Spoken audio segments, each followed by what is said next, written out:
മലപ്പുറം മഞ്ചേരി കാരക്കുന്നിൽ കാട്ടുപന്നി കുറുകെ ചാടിയതിനെ തുടർന്ന് നിയന്ത്രണം വിട്ട ഓട്ടോറിക്ഷ മറിഞ്ഞ് ഡ്രൈവർ മരിച്ചു. കാരക്കുന്ന് സ്വദേശി ഷഫീഖാണ് മരിച്ചത്. പ്രദേശത്ത് കാട്ടുപന്നി ശല്യം രൂക്ഷമാണെന്ന് നാട്ടുകാർ പരാതിപ്പെടുകയാണ്. ഇന്നലെ രാത്രി 9:30-ഓടെയാണ് കാരക്കുന്ന് ആലുങ്ങലിൽ വെച്ച് അപകടമുണ്ടായത്. ഷഫീഖ് ഓടിച്ച ഓട്ടോറിക്ഷ ആലുങ്ങൽ ഇറക്കത്തിലെത്തിയപ്പോൾ കാട്ടുപന്നി കുറുകെ ചാടുകയായിരുന്നു. പന്നിയെ ഇടിക്കാതിരിക്കാൻ വാഹനം വെട്ടിച്ചതോടെ ഓട്ടോറിക്ഷ നിയന്ത്രണം വിട്ട് മറിഞ്ഞു. തെറിച്ചു വീണ ഷഫീഖിന്റെ ദേഹത്തേക്കാണ് ഓട്ടോറിക്ഷ മറിഞ്ഞത്.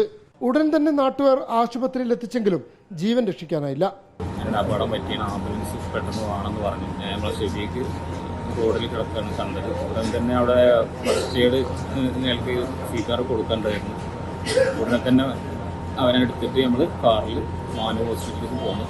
കാരക്കുന്ന് മേഖലയിൽ കാട്ടുപന്നി ശല്യം രൂക്ഷമാണെന്നാണ് നാട്ടുകാരുടെ പരാതി. റോഡിന്റെ ഇരുഭാഗത്തുമുള്ള പാടങ്ങൾ കാട്ടുപന്നികളുടെ സ്ഥിരം കേന്ദ്രമാണ്. ഇവ പ്രദേശത്തുകാർക്ക് ഭീഷണിയാണെന്നും പലപ്പോഴും കൃഷി നശിപ്പിക്കാറുണ്ടെന്നും നാട്ടുകാർ പറയുന്നു.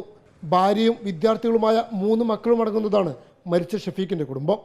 റിപ്പോർട്ടർ, മലപ്പുറം.